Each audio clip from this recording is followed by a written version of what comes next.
Bronco fans and football fans everywhere. Welcome to Broncos Buzz on the MHRT network.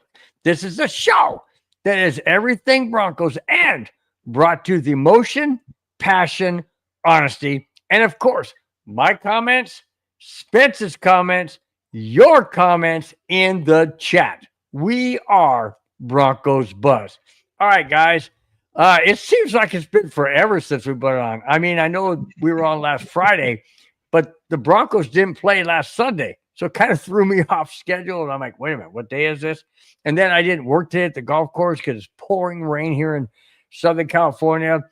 I didn't work. So I'm like, what day is this? And my wife like, it's Friday. You have your show. Oh, dang, that's right. I got to get things ready. So it was kind of crazy. But other than that, Spence, I know it's been raining in your neck of the woods more than it's been here because you're more north than me. How's your week been? Week's been really good. Say hello to everybody and welcome to the start of the winter season here in Southern California and to a big push for our Broncos for the next 7 to 8 weeks. It's gonna be rough, dude. It's gonna be rough. We'll get into the remaining schedule. We'll get into all these different topics and whatnot. My week didn't really start out too well after Friday. Friday really didn't start. In fact, it started out really bad. Saturday, I'm at the golf course, and the owner of the golf course's dog bit me in the freaking shin. Why are you laughing?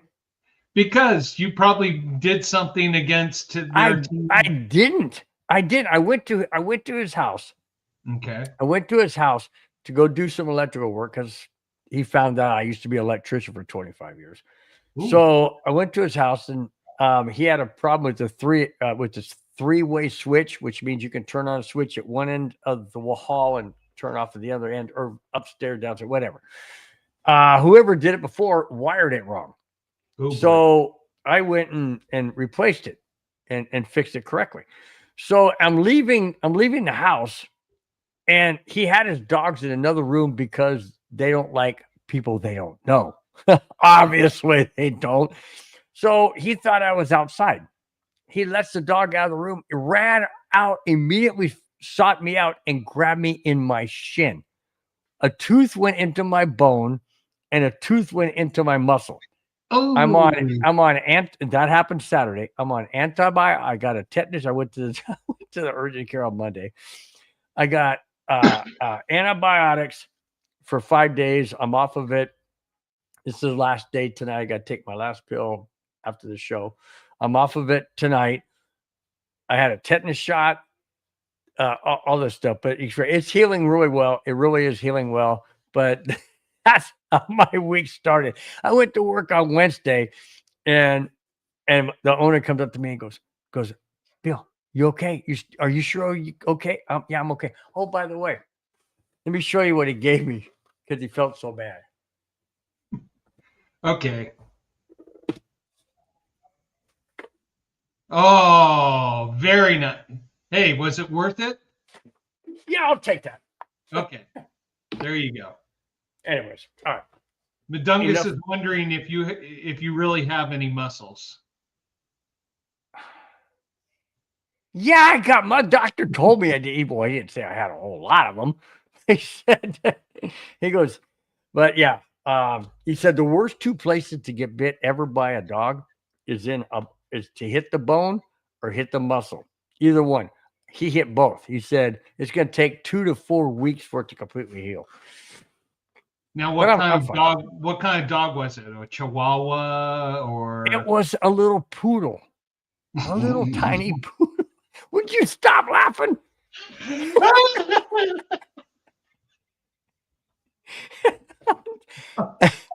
It was a little poodle. Yeah. You want me to show you the gash? No. Okay. Poodle.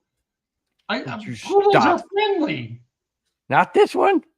Oh my God. Oh, is that my sister? Ouchie. Or no, that's Dylan. All right, Dylan.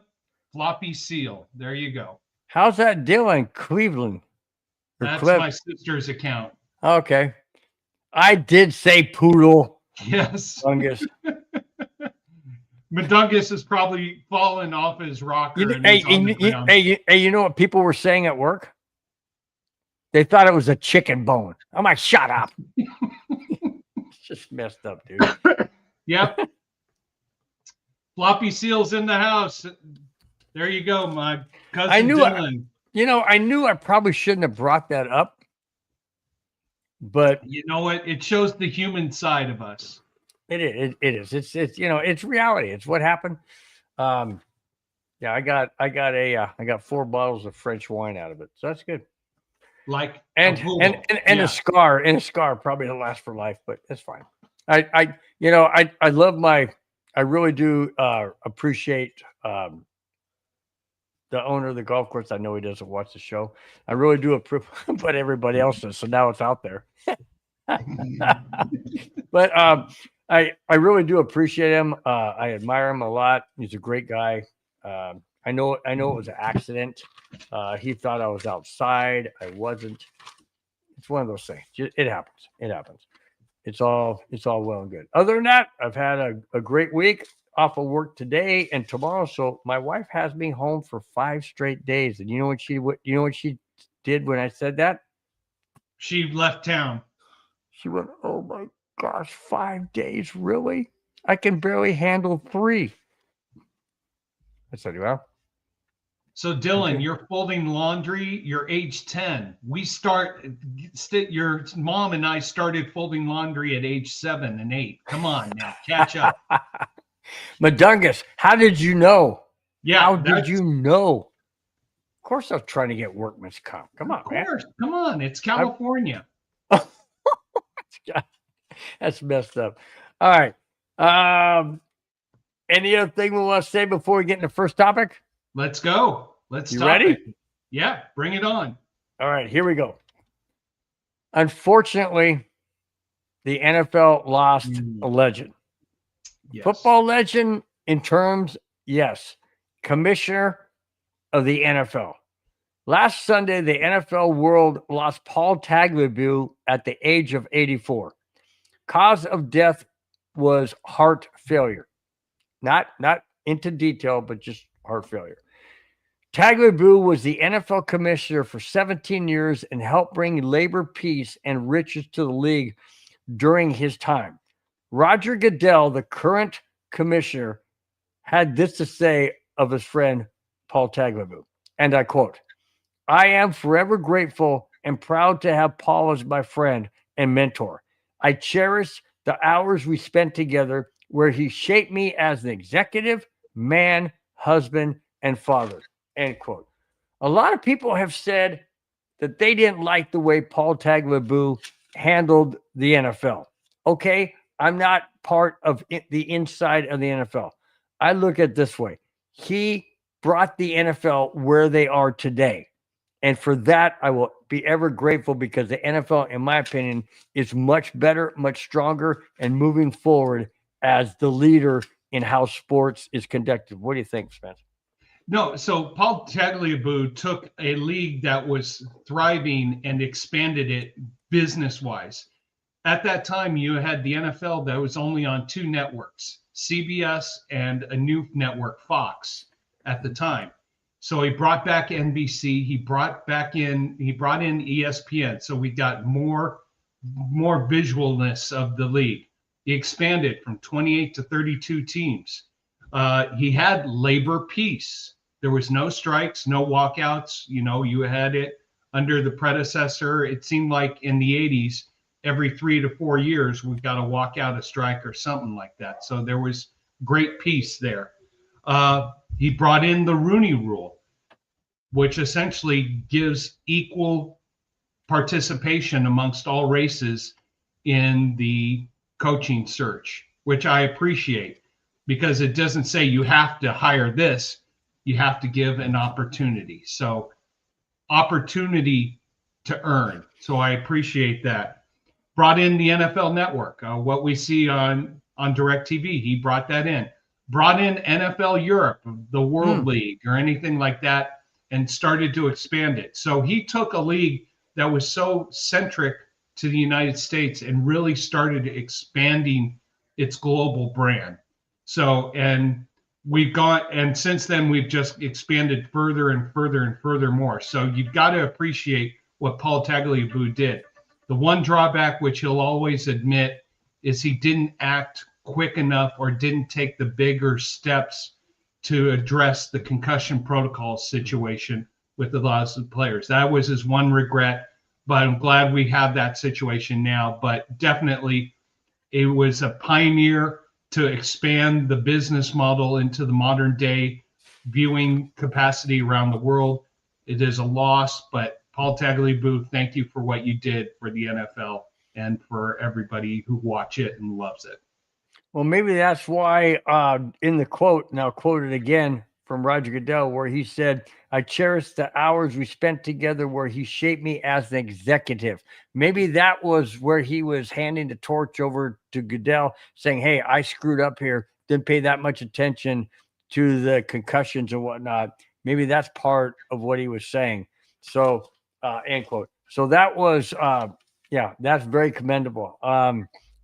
He definitely took the NFL to the next level, and it's even expanding even more. Now, hockey, I just found out tonight that hockey had a game in Sweden for the first time ever. So the NFL is branching out, and other teams or other leagues are saying, hey, if they're able to do it, why don't we do it?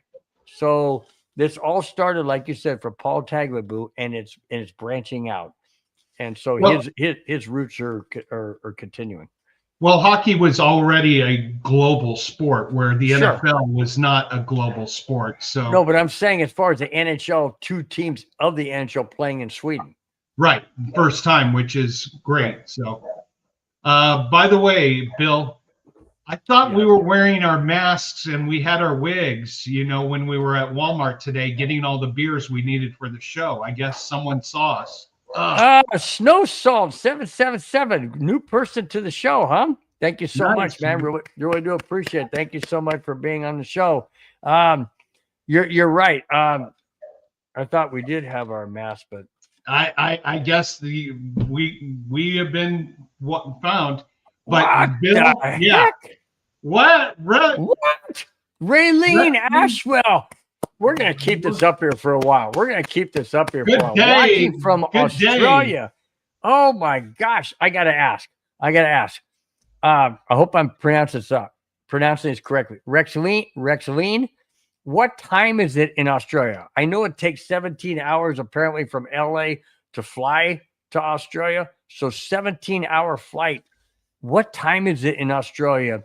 And if it's in the wee hours of the morning, why are you up? But we appreciate it. But I just want to know, it's 5:13 p.m. here in Southern California, United States. What time is it in Australia? That is awesome. It's late morning, because usually about this time I'd start prepping for us. But when I was doing it, Australia horse racing, betting from Melbourne or betting from Flemington, Rose Hill, Randwick, all those racetracks. So, Rexline, thank you so much for being a part of the show. We really appreciate you listening in on your morning. It's so cool. Welcome to a weekend. Welcome to your weekend. How's that? And we're still on a Friday evening. Wow. That's I'm gonna keep that up there until we get another one. Let's see. All right. Want to put that one up? David Yonkin? Why not? Yeah, David Yonkin said, what's up, Broncos Maniacs? I see Vegas has KC winning, but I have made my money betting against Vegas. Vegas has the Broncos underdogs at home by 3.5 points. Underdogs by 3.5. Easy money. When you're home, when a team is home, they automatically get 3 points for being home, which means Vegas is saying that the Broncos will lose by 6.5. Essentially, it's 3.5 on the board, but because they get 3 for being home, that's virtually 6.5 points. That means, you know why Vegas is doing that? Because they're curtailing to the chief maniacs who think that they're invincible and they are going to go win every single game. And, the Chiefs are it's like the Dallas Cowboys. The odds makers always try to get more of the Cowboy fans betting and betting and betting and betting. So you make the odds a certain way. They do that with the Chiefs also. So yeah. By the way, I'm going to bring this back up. I want you. Oh, you guys can't see this. Okay, we can see it, but you guys can't see. Okay. We have two different formats tonight. We have the vertical format where you guys can watch on your phone this way. We also have the horizontal format, which you guys can watch it this way, which is how we are right now. So just want to say we have two different formats. So enjoy which format you like. And we see both of them, and we can bring up both of them, which is a much more interactive with the people in the chat. So thank you guys so much for being part of the show. All right, David Yonkin, go ahead. In one view, I'm pointing to you this way. In the other view, I'm pointing to you this way.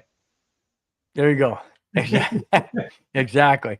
David Yonkin says KC is overrated this season. I don't know about that. They started out slow, true, but they have come on, and they're coming off of a bye heading into the game this Sunday.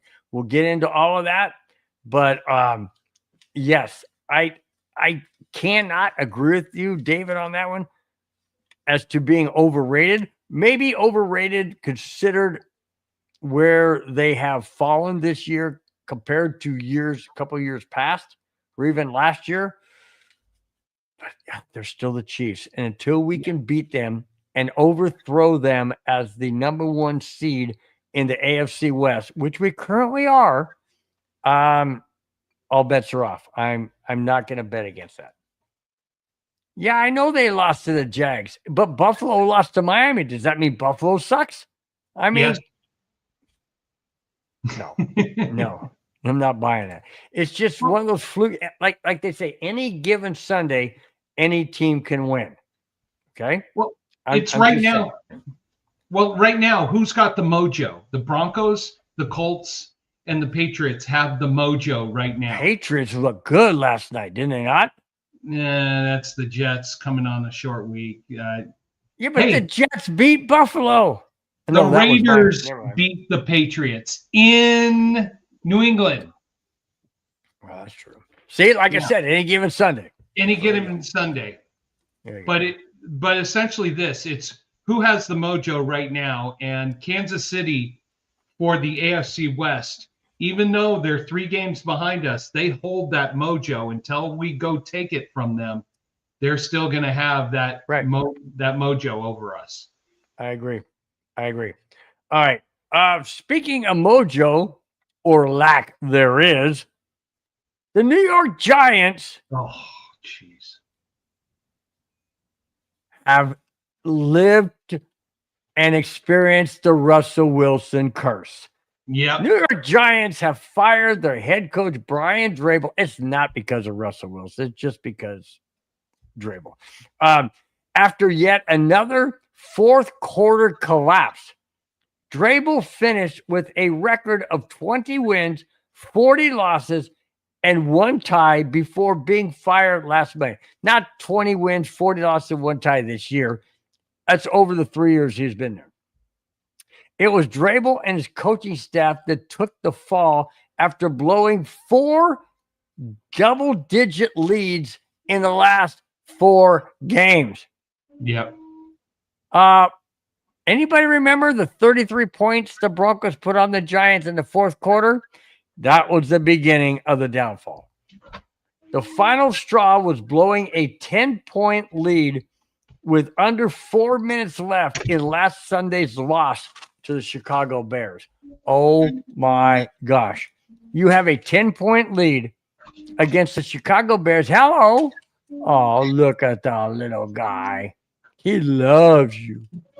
Or she loves you. He loves you. Look at the kisses. Oh, yeah. You wanted to come in and be a part of the show. There you go. Part of the show. Can you wave? Should we now talk about the Giants? You want to talk about the Giants? You want to talk about? Yeah. I want to talk about the Giants. I want to get No, more you want to kisses. know something? I feel absolutely horrible that Brian got fired because it is not his fault. There you There's go. two people. How about that There's one? two people who, yeah, Joe Schoen should be fired. And you want to know something? I think the reason But Dan just said that. they haven't fired him yet is his contract comes up at the end of the year. So let him finish out. There's going to be an overhaul. The second that they signed Russell Wilson, both of their careers were done. Joe's career especially. I mean, how do you draft Dart? Great job. Now you need someone who is going to mentor him. You really think selfish Russell Wilson is a mentor? Russell Wilson cares about three things: Russell, Russell, and Russell. That's it. So you don't have someone who's going to be mentoring. Plus, the Giants, you want to know something? Dart has been a spark for the culture. The team has gone through bad injuries on the offensive line that has not been productive, but they're getting better. Blowing fourth quarter leads. I'll say this: against the Broncos, okay, that hurt. Against the Bears, you had the Bears doing nothing, and then Dart goes out for concussion protocol. And what does Russell Wilson do? Here you go, Bears. Why don't you take the victory? I don't care. I'm getting paid my my 10 million to sit around and do nothing. The curse of Russell Wilson. He messed up Seattle near the end, messed up the Broncos, got created disorganization with the Pittsburgh Steelers before they got rid of them, and now destroyed the Giants. Giants are back to square one, unfortunately. But if you get rid of the coach at this point in the season, do you have a coach who's ready to come in, or does the ownership know that this is step one to cleaning house, to bringing in someone who's a viable option? The only reason this is done is they have someone on the horizon who can come in and teach Dart and really develop this team.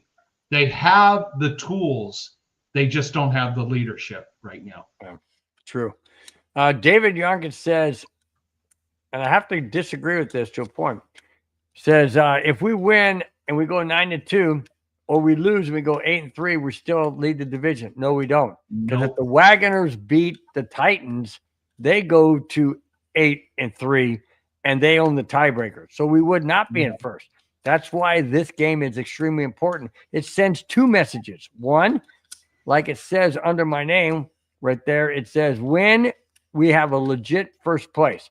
If we lose, it's a mirage. And the reason why I say it's mirage, Dave, is because of the way we've won games and should have won, games differently or with more offensive power. But it's also a mirage because that means the other teams that are behind us are catching us. So we need to make a statement. We need to beat the Chiefs to make a statement, to say, okay, we are legit to be here. Now, that being said, I will agree that 8-3 is tied, or would be tied, with the Wagons at 8-3. That's true. But because of the tiebreaker, that would all come down to the last game of the season, and we really don't want to see that, do we? No. None of us really want to see that. No. Okay. Sorry, what'd you bring up? Russ had two coaches fired.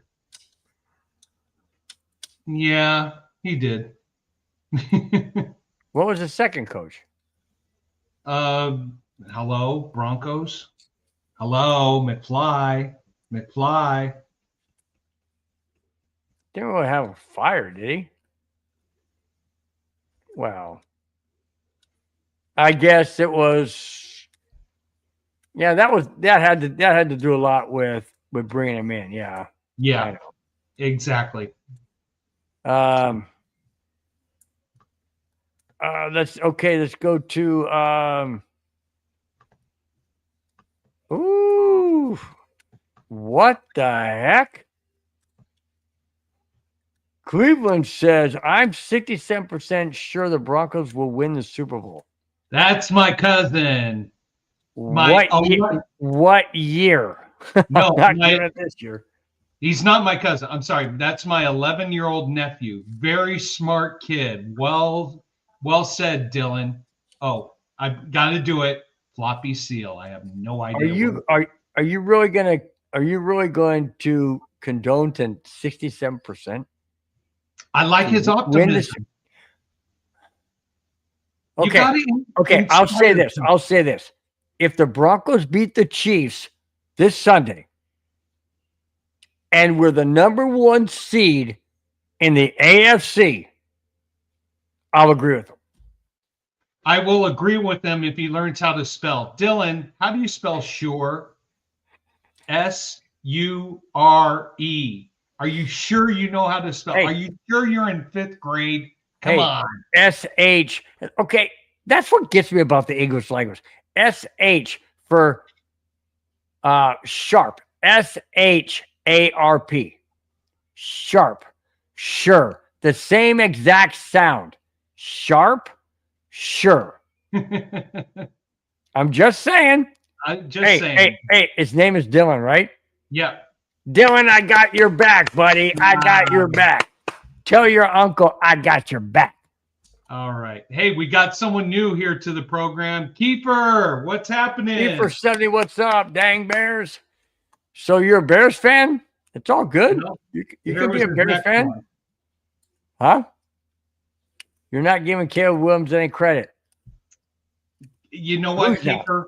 I watched Caleb Williams at USC. Yeah, I give him credit for bringing the team back, but this was on Russell Wilson, who didn't get, I don't know, I think he got barely a first down or 2. If Russell Wilson gets 1, 2, maybe even 3 first downs, Caleb Williams is not making that comeback. So it's a combination of both aspects. But yeah, Caleb Williams, you get credit for making a comeback. Now let's see you do it against a team with a winning record, which we didn't see a lot of. But Duncan says he thinks the Giants at the end of the season is going to hire Vance Joseph and take Davis Webb as his offensive coordinator. That would be detrimental to the Broncos. The way the Broncos defense has been playing this year. Offensive coordinator, I'm not too crazy about it because our offenses look like crap. So VJ, yeah, I said that would be hurtful. The way the defense has been playing, even without PS2 and other injuries. So, but Davis Webb, has he really been that productive? I know, Madungus, you're going to say, well, it's the players, that we don't have the players. Well, then go get the players. I mean, isn't that part of the job? I mean, I'm just saying, it's just me. Got a new person to the show, Stephen Taylor. Welcome. Nice. Thanks for being on the show. Thanks for being part of the show. Really do appreciate it. Thanks for watching it on your phone. Really do appreciate it, man. Thank you so much. Let's go Broncos. Amen. I don't know. What do you think, Stephen Taylor? What do you think, man? It's gonna be a tough game. We're gonna get into that. So hang on. Hang on. We'll get to that topic. That's at the very end of the show. We always end the show with our thoughts on the upcoming game. So hang on. Davis Webb, but Mudungus, you just said Davis Webb has his offensive coordinator. Okay, he's not the Broncos offensive OC. Okay, he's a quarterback coach. Okay, got it. All right. Well, you kind of tricked me on that one. What the heck?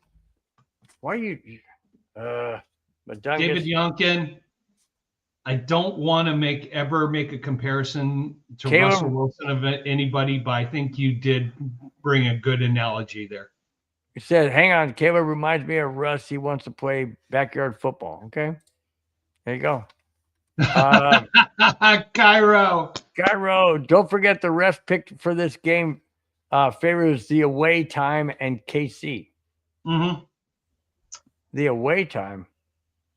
Why would that favor KC? I guess you know the NFL is the not national favoritism league, and they care about their Dallas Cowboys, they care about their Kansas City Swifties. I mean, come on. The NFL is going to do everything in their power to make sure KC wins this game, and the Broncos just have to come out. But and a later game, it's a 125 game. It's going to be a 125 game Pacific. It's going to be 225 Mountain. What's that got to do with Kansas City? They're in the same time zone. No, Kansas City's not in the same time zone as us. They're in Central? They're Central time zone. They're not Mountain? Nope. So that to them, that's a 325 game. 325 game. So why does that favor them?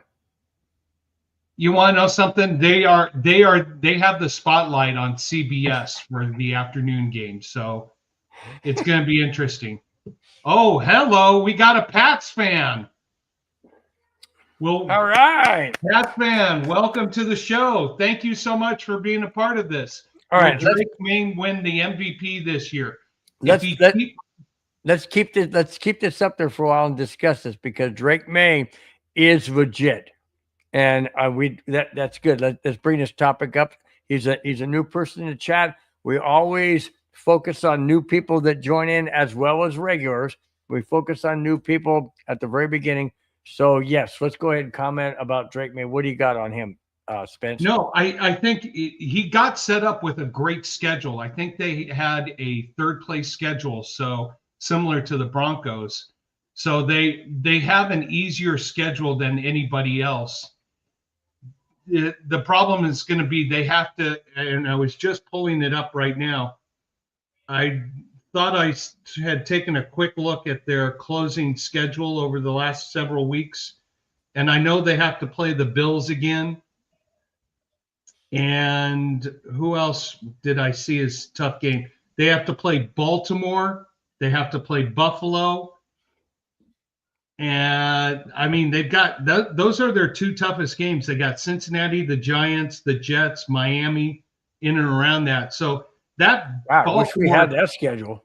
So that Baltimore game, going to Baltimore on December 21st, is going to be huge for the Patriots. If they can go into Baltimore, a healthy Baltimore with Jackson back at QB, and win that game, watch out for the Patriots. If they can beat that team on the 21st of December, that's a statement game. I will say this, Pats fan, they win that game at Baltimore, Drake May is the front runner for MVP by far.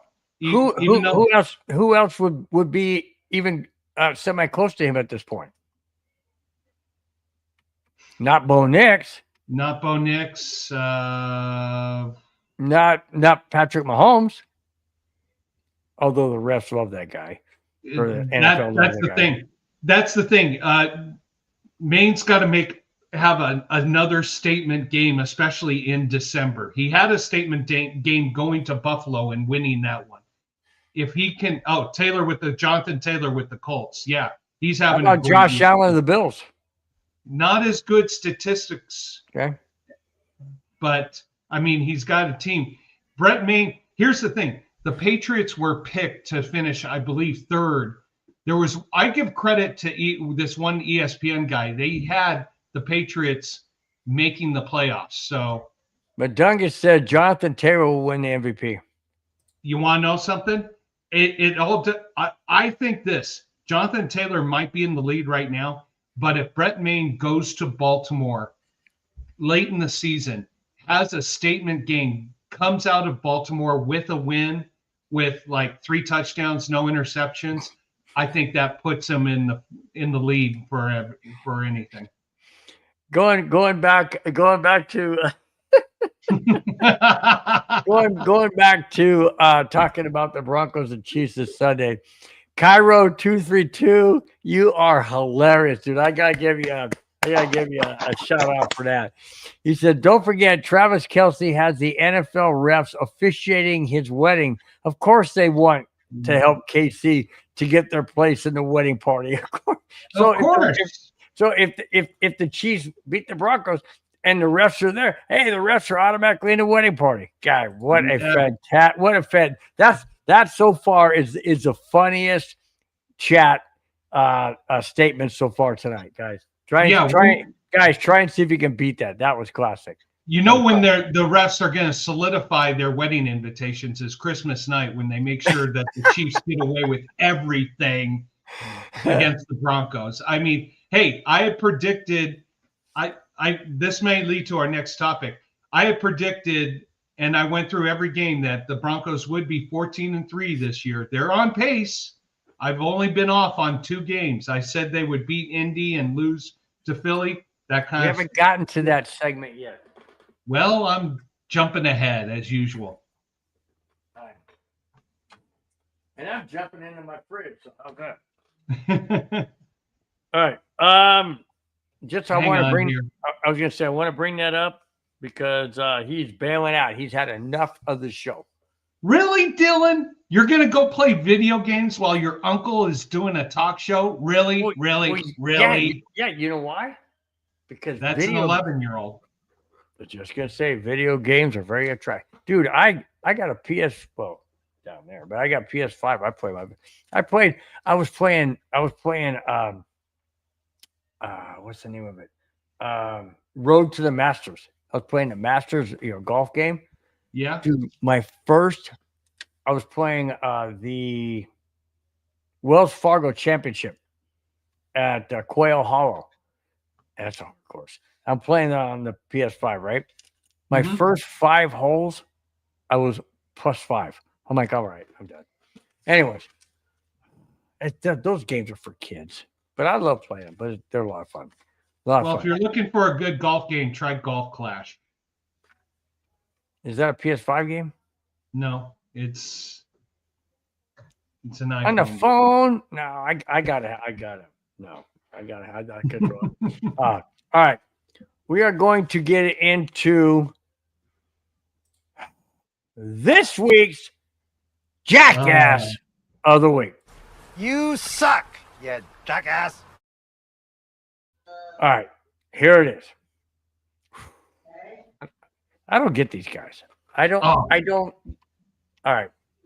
Before I go off on a tangent, before I read it, I'll go off on a tangent after I read it.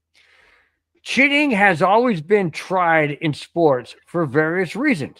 However, when baseball pitchers, MLB pitchers like Emmanuel Class, he ain't got no class, that's for sure, and Luis Ortiz take bribes from sports bettors to throw certain types of pitches to ensure successful bets, is way over the top. Ortiz, 26, was arrested last Sunday by the FBI at Boston Logan Airport. But prior to this article, Class 27 was not in custody as of yet. However, updated, I have that information. He was arrested this past Wednesday in New York City. Okay? So they have both in custody. According to the indictment, the highly paid pitchers in Major League Baseball, highly paid pitchers took several thousands of dollars. Hold on a second. Yeah. You're getting paid millions of dollars to pitch in Major League Baseball, but you're going to take thousands of dollars? A few? It says right there. Took several thousand. Okay, several's like what? 10, 15, 30, 50, 100,000? Dude, if you're making millions, why are you settling for thousands in an illegal situation? Yeah. That can cost you your career. It has. Okay, hang on. Highly paid pitchers took several thousands of dollars to help 2 unnamed gamblers from their native Dominican Republic win at least $460,000 in-game prop bets on the speed of the pitches and outcome of where they were located. Oh my gosh. You have got to be kidding me. Now, if I'm in a job, in fact, I was working with a school district and making good money in maintenance.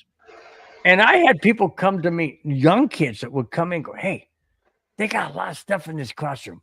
Look at all them computers. Look at all those electronics. Look at them cameras. Man, they got drones over there. They're teaching these kids how to fly drones. Let's go grab them. Well, I ain't stupid enough. You want to go for it. I am not throwing my career away, my retirement away, my family away, my wife. I'm not doing anywhere near that. I don't care what those things are. I've always said there is nothing in this district or wherever I'm working that is worth my retirement, worth my marriage, worth my livelihood. It is nothing worth it. These guys obviously don't think the same way a person should think. Spence, I have no comment. You know, it comes to what I have been talking over and over and about, and I've said it so many times. You get to this level of invincibility that you think you are above the law. You can do whatever you want. No harm is going to come to you. Oh, yeah, sure. I'll just throw a specific pitch at a specific time. You make a few $100,000. I get a tip on the side. Nothing's going to happen because no one cares. The problem is you are the single entity that controls the outcome. What's going to make him guilty is he cannot say, oh, it was a conspiracy to do this, a conspiracy to do that. There is evidence that he told an individual he was going to do it, that he organized that individual who he told to have all his friends do the same thing. All for what? A few $1,000s? Here's what you just lost. Millions of dollars. Your reputation's gone. Your retirement is gone. Your contract, gone. Your ability to play baseball, gone. Anything professionally, gone. With the major leagues, gone.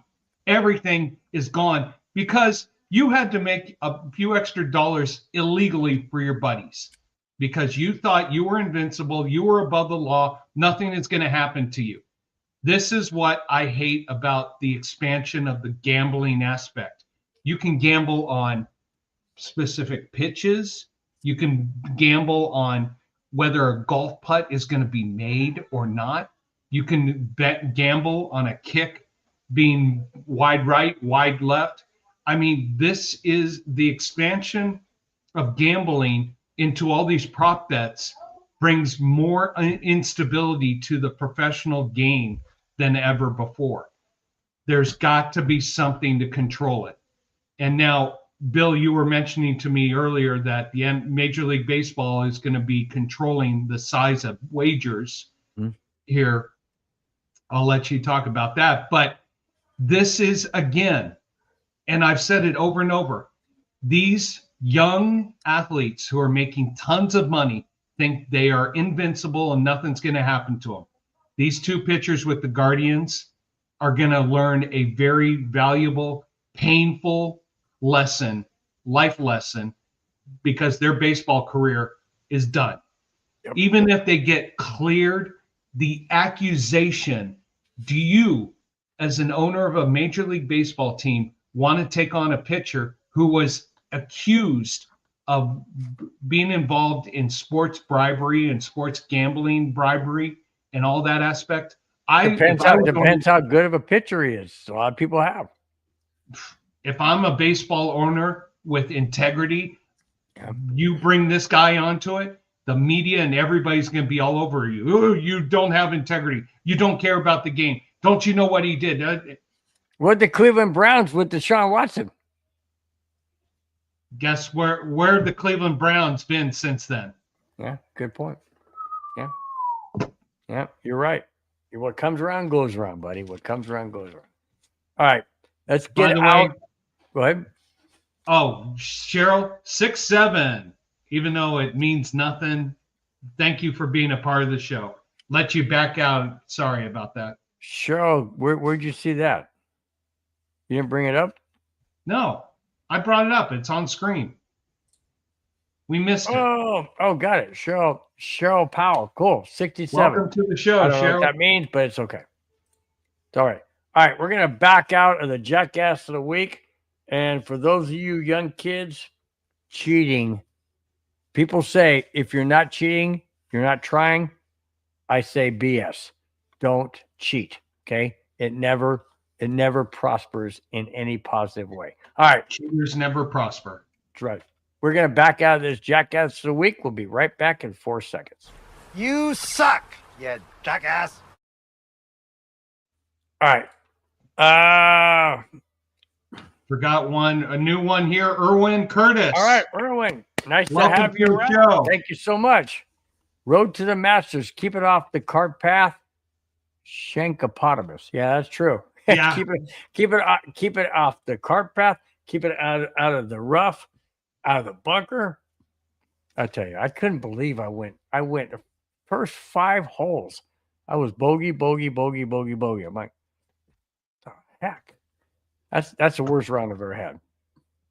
Cairo 232 says the greed is hell of a drug. Yes, it is. Yes, it But, is. see, but here's what I don't understand.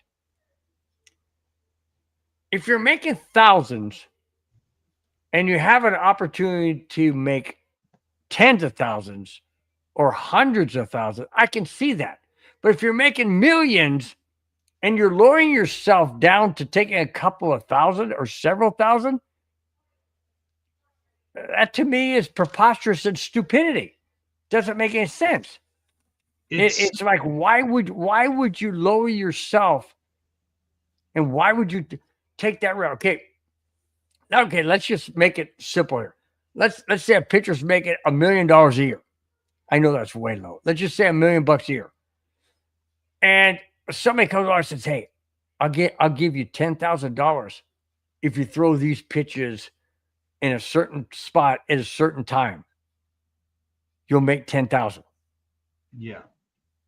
So you're making $1 million, but you're going to settle for 10,000? No, I don't get it. I don't get it. Doesn't make sense to me. It's the, Cairo, you're right. It's greed. It's the invincibility. It's the thought that, you know what, I'll make extra money. Nothing's going to happen to me. Who's going to catch me? It always catches up with you eventually. Woo! D-Bally. Welcome, D-Bally. D-Bally says, is that a football glass? If so, I had one like that and just realized it's missing. That's because he took it. He took it. Sorry. Yep, that is a football glass, and I Yeah, need to replenish. He didn't take it. I don't think. Did you take it? You No, don't I have did greed. not. You don't have greed in your heart, do you? No, I don't have greed in my heart. I just messing with you. I have greed for my heart to help my kids, but not to do it illegally. Oh. Okay. By the way, see, I agree with this. Let me go back to Cairo real quick. Go ahead. Sorry. There you go. Okay, You do you it. bring it up. All right. There you go. Cairo 232 says $1,000 from a third world or second world country is a lot of cheddar for them to have. Sadly, yes, it is, but it wasn't okay. You have to understand, the pitchers were taking several $1,000s. The payout was almost $500,000 to those 2 guys. That's a lot of money. I don't understand why the pitcher. I understand why the pitchers did it, because they're trying to help out their 2 countrymen, quote countrymen, because they don't live in Dominican Republic anymore, in the United States. But the point, I understand that they're trying to help out 2 people in the countrymen, but they're doing it illegally and putting their reputation and their career and everything they've worked for on the line. I would say no. I would love to help my fellow countrymen if I was in another country or came from another country. Legally. But not illegally. Yeah. Anyways, go ahead, bring yours up, bud. No, I think Madungus, can you get that poodle? Madungus wants to send it to Mahomes. so it can buy. If you want to guarantee a win, send Mahomes a poodle. You can bite his ass. Well, the golf course is closed tomorrow. It's open Sunday, but I can try. I can try and see if I can, put him on a freight, air freighter. Hopefully not UPS. I'm sorry, I didn't mean that. But on a flight to. That was a bad pun, right? That was a bad pun. You know what? Let's go to Jimin. Jimin, why do we have two streams going? Well, because one, there are people who watch us on the computer. The other, there's watching on their iPhone. So, but also it's to challenge us. So I could point to Bill this way, or I could point to Bill this way based on how you're watching. So basically what it is a lot of people when they're driving, or sitting at home or whatever, a lot of people like to just, like my wife, she does not like this format. She likes this format. I don't know why, but she does. A lot of people like this format, which is great. So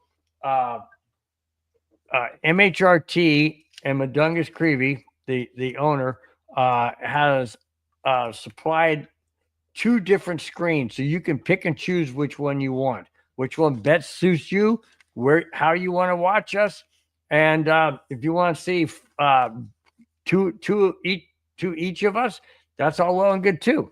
So we do appreciate though the fact that you're watching, and really appreciate each and every one of your comments. Thank you so much. Agreed. It's better to have step up with the what? It's better to have step up with the computer the stream. Yeah, it's okay. In other words, Yeah. It's better to step up with the computer stuff. I agree. All right. Well, and also, my parents, they're watching us on a big, huge screen TV with tons of friends there in Colorado. Hi, Mom. Hi, Dad. Hi, neighbors. Hope you guys are enjoying my parents' bourbon. Oh, yeah. Do they do Jack Daniels or Jim Beam? High edge brand that their son gets for them that I'm not going to talk too much about. Sorry, Mom. I was going to say something, but I'll stop. Yeah, I won't. Madungus says that you missed. Oh, Madungus said it also helps a lot with making reels and shorts and clips for having the 2 different screens. So there you go. there we go.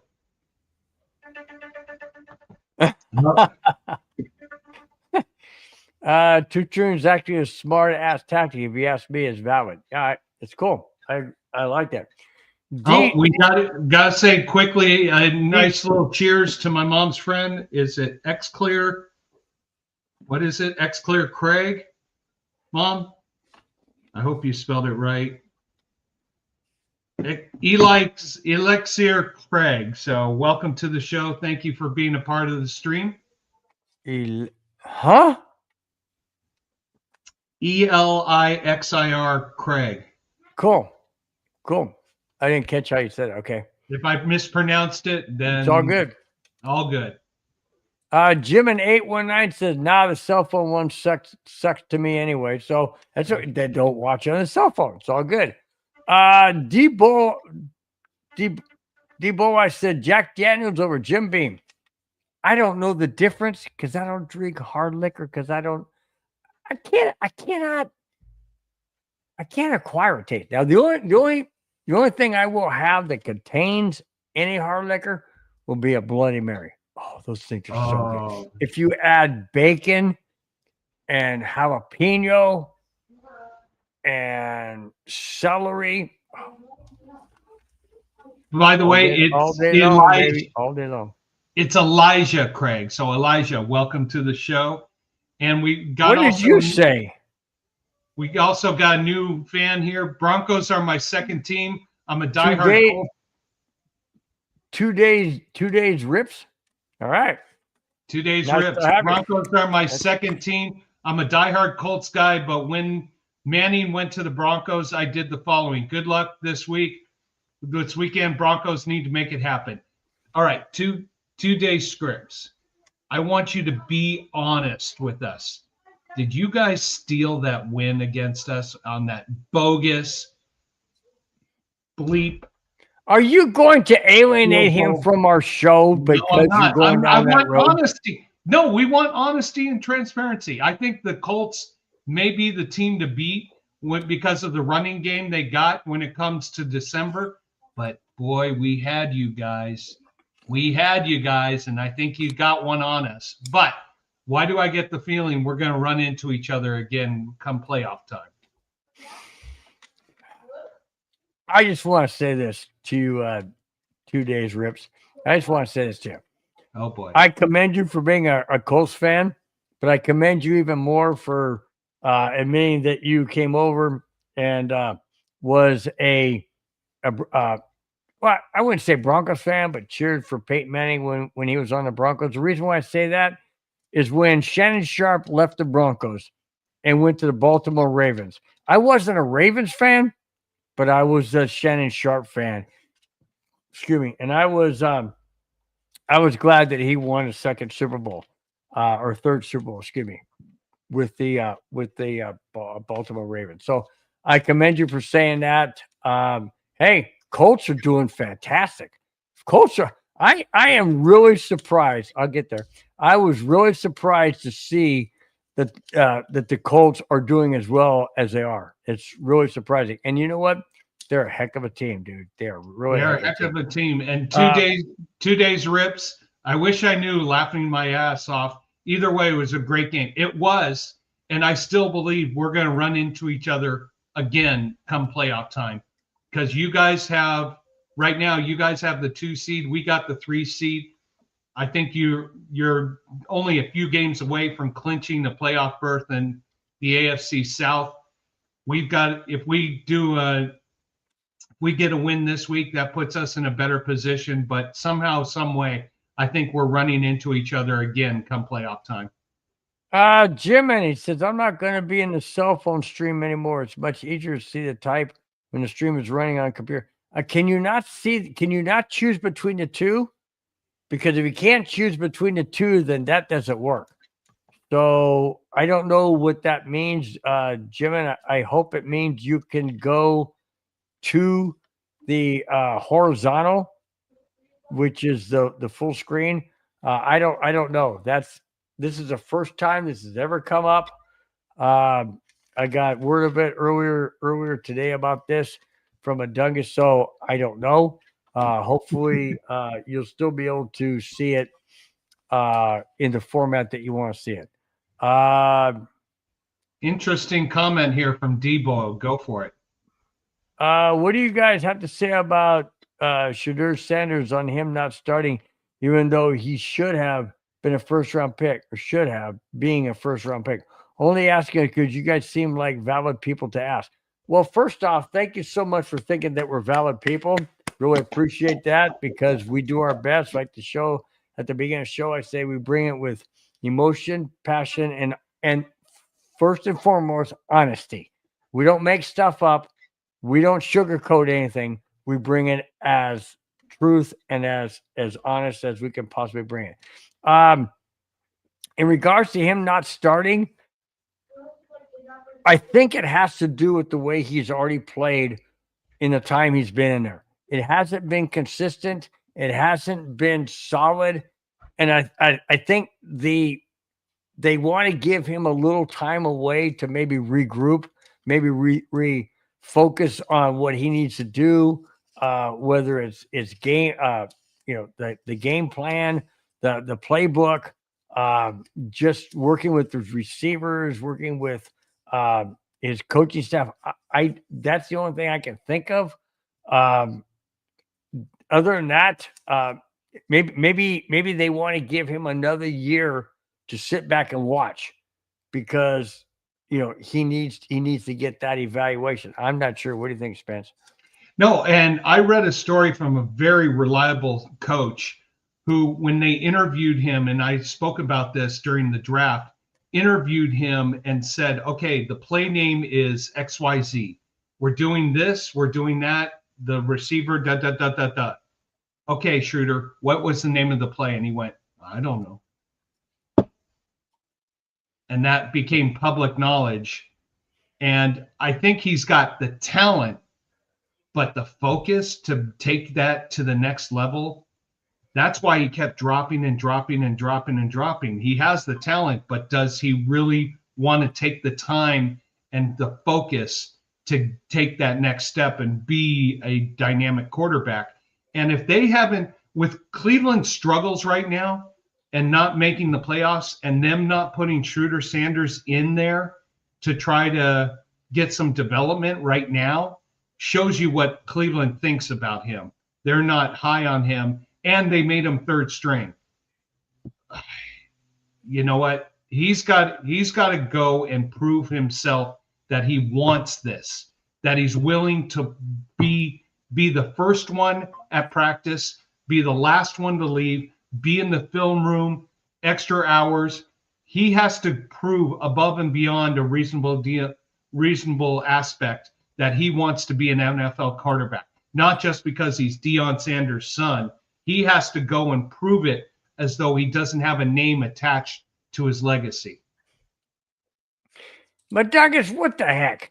He says I have no validity because I got bit by a poodle. Now, here's the thing. Was it a tiny poodle or was it one of those huge Beverly Hills? No, it's a little guy. Me, little guy. Yeah, one of them kind of guys.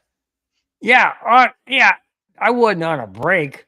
Well, I was at the owner's house of the golf. Anyways, hang on. You didn't say hi to Victory Lap. That was the first post you said. You showed sorry. him. So Victory Lap. Victory Lap. Sorry, dude. Sorry, man. I didn't mean to overlook you. Oh, gee, I knew I shouldn't have brought it up, but whatever. It's all good. No. Go back here to 2-day strips. Colts and Broncos in the AFC Championship. Hell yeah. As long as Chiefs don't get in, I'm happy. You want to know something? We could do some serious damage to KC's chance of getting in the playoffs this weekend. We'll talk more about that later. Yes, we will. We got that on the horizon, as they say. Okay. Oh, Cheech and Chong 420 says hit the like button. It's free and subscribe if you haven't yet. Amen. Please do so.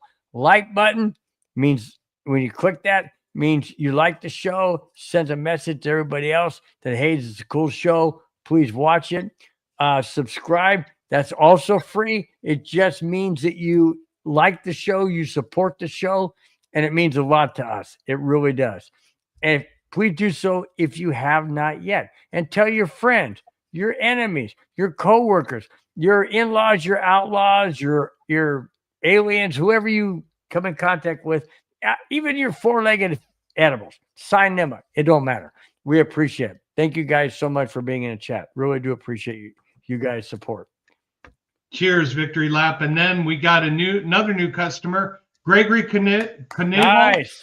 7693. Patriots and Broncos in the AFC Championship. Haven't we seen that before? And we loved every minute. Wouldn't that be Bo Nix against Drake May? Oh my. Gregory, we were talking earlier about the Patriots, and we were looking at, someone had said Maine for MVP. There's a critical game the Patriots have in December, on December 21st, where they go to Baltimore. If they can win, and if they can win that game with a great performance, that's going to give them the tiebreaker. Put Baltimore. The team that I worry about if they get into the playoffs is the Baltimore Ravens, because they had a slow start, but boy, if that offense with Jackson starts going on all cylinders, that defense figures it out, they could be very dangerous here in December and beyond. New person in the chat says 34 King Drip says Chiefs are going to win. My wife says the same thing. She's a Chiefs fan. I don't know why. Whatever. She likes to go against me, but it's okay. No. So question, King's Drip, are you saying that you're giving away the 3.5 points? You think Casey's going to win by more than 3.5 in Doesn't Denver? matter. A win's a win. You win by 1 point. You didn't say point spread. You said Chiefs are going to win. I know you think point spread, but not everybody else does. That's what. I don't know, man. I don't know. Victor Lap said 22-20. Benito sacks Mahomes in the end zone. Safety, game over. Oh, I like that. Wow. I like that. I don't know, man. I don't know. Now, before we get to this game, we got a lot of Bronco updates that need to be addressed prior to us getting to our thoughts on the Broncos Chiefs in 2 days. Here it is. Not good news. Well, good news, but not good news. But fantastic news for the health of a single Bronco player. Broncos inside linebacker Alex Singleton revealed last Monday he had successful surgery Friday prior to remove a tumor that tested positive for testicular cancer. Holy smokes. Whoa.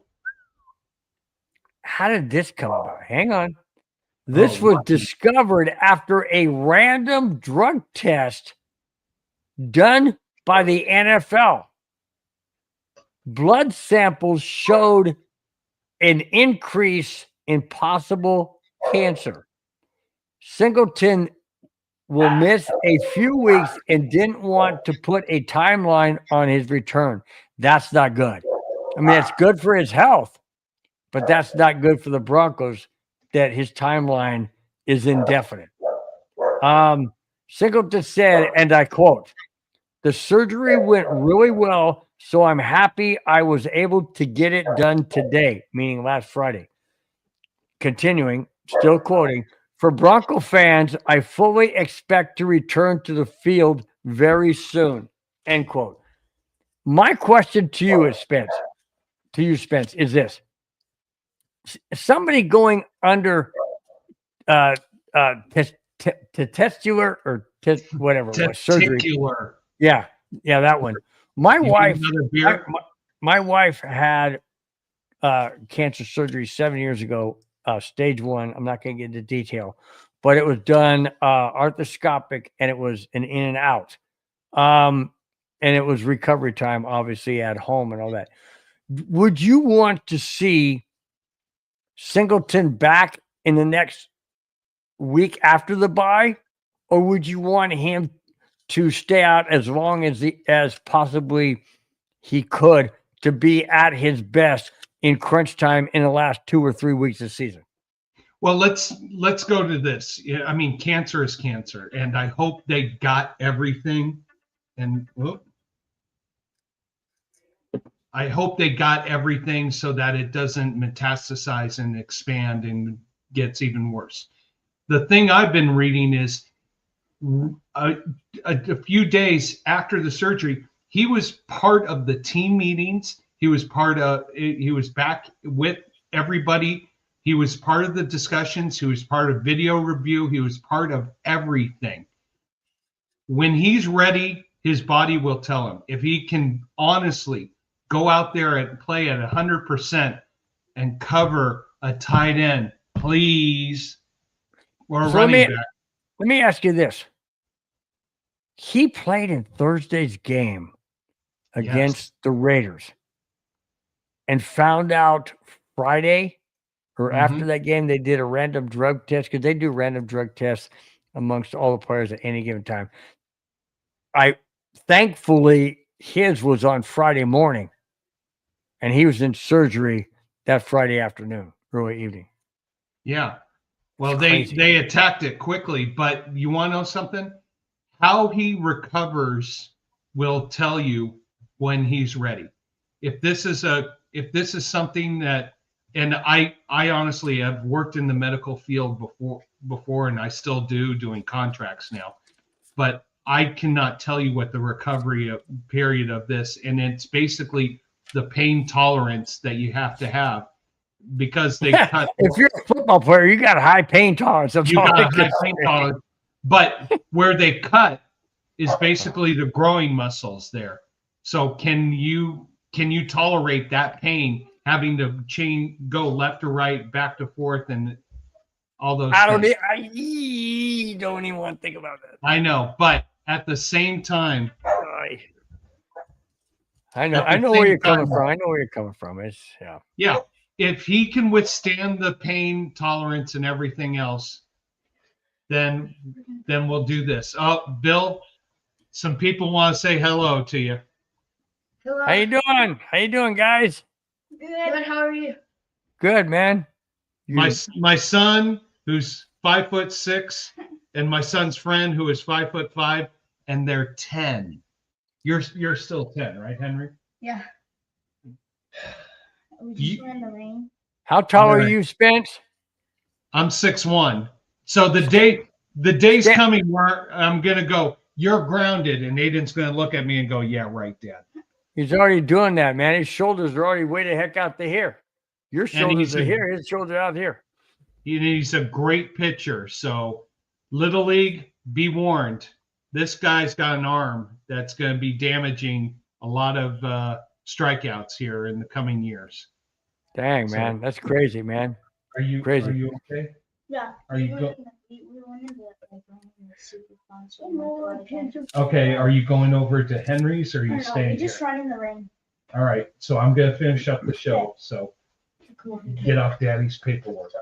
Hi, everybody. Bye. Oh, All right, here, see you hang on. guys.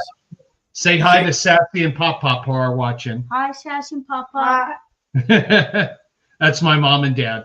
And and your cousin Dylan is watching Oh, too. hi, Dylan. All right. What's up? Not me. I'm not Dylan, but I just said what's up. But Duncan says I can only base the pain of singleton surgery on my vasectomy. If it's even close, he won't want to move for a few weeks. Again, it comes to pain tolerance, and especially in the growing area, and being able to maneuver left and right, back and forward, and all those things. So, it's Go ahead. no, go ahead, please. D Bullwife. Thank you so much, man. Says sorry to hear that at Bronco Bill. Hope she has a speedy recovery, and pray that she stays healthy. My wife is 7 or 8 years removed from stage 1. I won't say where it was, but anyways, she's doing well. Everything's doing well. She's extremely healthy in a positive direction. Has to get checked once a year now. But thank you so much, man. I really do appreciate it. Thank you. It touches my heart. Really does. Thank you so much, man. Mean that from my heart. Thank you. Another newbie to the show, Rich Nichols, Denver. All right. Welcome. 1591. All right. Nice to have you, man. Hope to see you more often, man. Hope to see you anytime you want to be in. Sounds great. Tell us All what right. you think about the Broncos game coming up. Well, you'll have a chance to do that here in the next 5 topics. You know, we're already an hour 13. We got 4 more topics after this one. You know why? Because the chat is so active. We're having so much fun. Amen. All right. Hey, we love having you guys. Please be more active in the chat. We get you as you're part of the show here.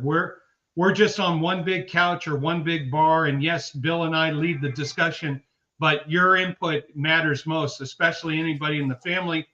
And Dad, yeah, you're watching. So Dad, anytime you want to chime in, you can be a part of the discussion. Even if you want FaceTime and jump in, Dad, you're part of the discussion too. And your parents are watching from where? Colorado, not going to say specifically.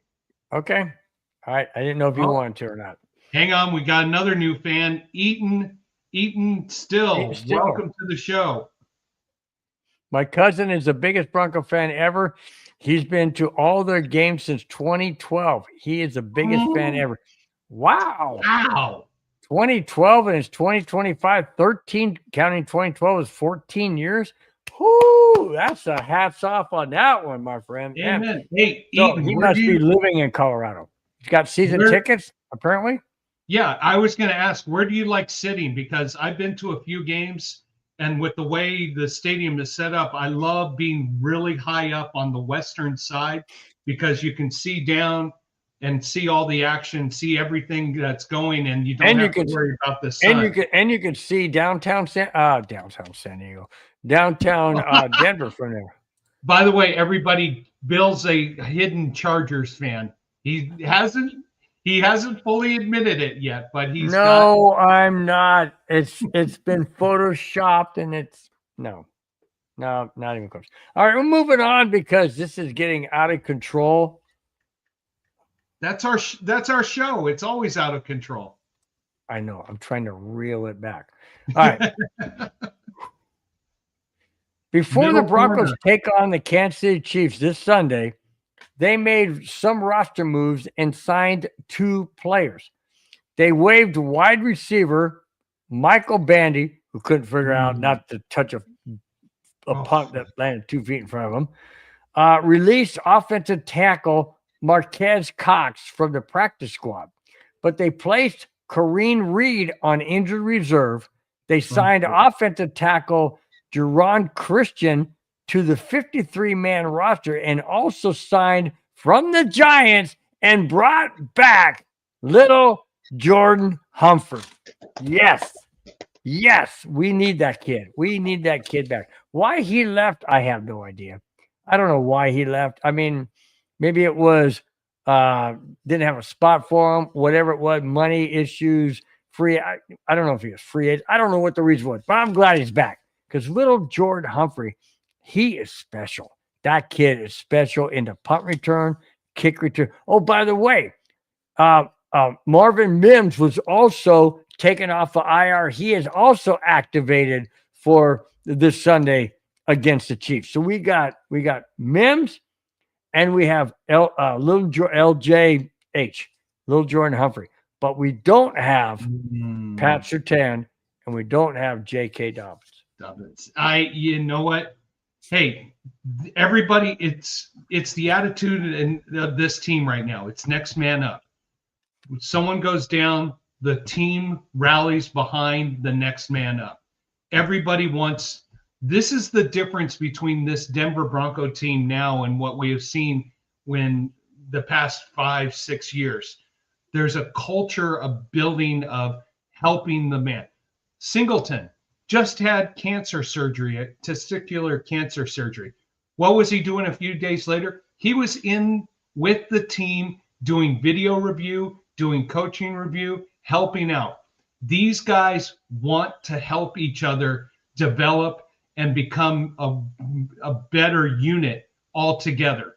And this is something you haven't seen here with the Broncos for several years, probably dates back to when Manning was here.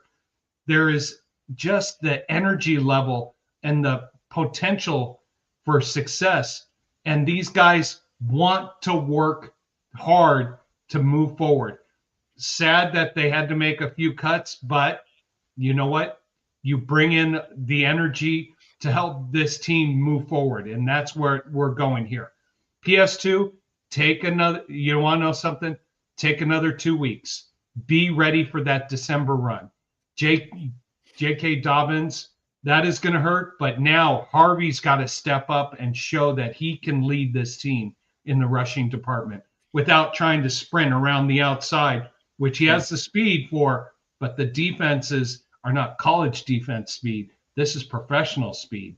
So, Harvey, look for the hole and hit the hole. Yep, I agree. Easton still says that his cousin has season tickets. Yep. And it's in the middle corner, wherever that is. So one of the corner of the end zone, probably right in the middle, which is Sweet. a good spot to see everything. So I like that.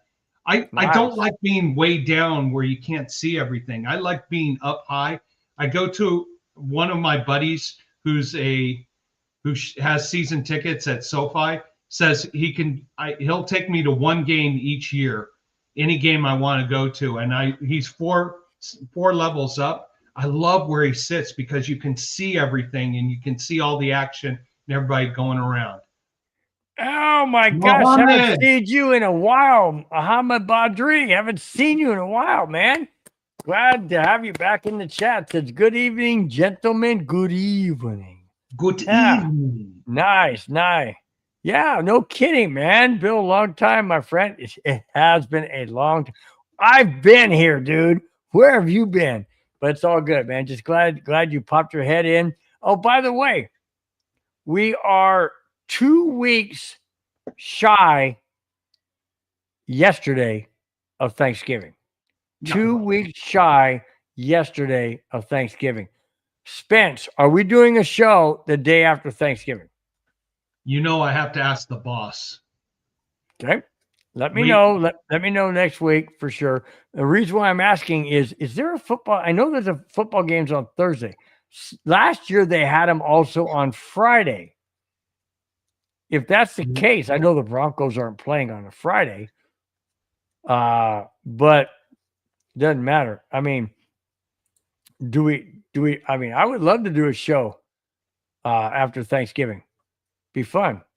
In fact, the Broncos do play Thanksgiving. Do we not? No, Broncos they're off. No, they're off Thanksgiving. That's right. No, actually, no. They play the Sunday against the Commanders, and Okay, there is a Friday night game for our new supporter. It's the Chicago Bears at the Philadelphia Eagles. Uh-oh. Okay. Well, find out. Let me know if we're doing the show on that Friday, and I will let you know if my wife boss says no, you're not. Okay, so we'll let you guys know that next week for sure. Not this week. We'll let you know next week for sure if we're doing it the day after Thanksgiving. So just want to give a quick shout out and said hope everybody stays safe for Thanksgiving, but we will definitely promote that next week. All right. D Bolt Life says I'm not a Broncos fan, but I like you guys' stream. With that being said, are you guys consistent with touching on any subject that has to do with football, college, or NFL? My answer, as the host of the show, my answer is absolutely 100% yes. We are into anything you guys want to bring up and talk about in relationship to sports. We don't touch a whole lot on basketball. We don't touch a whole lot on hockey, although we do. I'm a big Avalanche fan, as you can tell right there. Broncos fan. I'm a big Cubs fan, so we do talk baseball every now and then. Spence is a huge Rockies fan. I'm sorry. Although I do love Colorado. But yes, let me read this once again for you, Spence. I'm not a Broncos fan, but I like you guys' stream. With that being said, are you guys consistent with touching on any subject that has to do with football, college, or NFL? Oh yeah. And I said absolutely. Oh no, we'll touch any and all sports, even though our primary focus is the Denver Broncos. We tangent and branch out to anything and everything. And if you guys in the chat want to bring a discussion topic, bring it in. We'll discuss it. We like I said, we're just all on a huge couch or in a huge bar. Bill and I are leading the discussion, but you guys are always part of the show, and we appreciate you guys chiming in here anytime, anywhere. Absolutely. All right.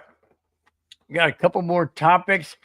Broncos remaining schedule. All right. Uh-huh. And let's see in the 7 remaining games. Let's see how many you have the Broncos win. And I should say what losses you think we'll have, and I'll say what losses I think we'll have. Denver Broncos remaining schedule could be formidable, but with a few exceptions.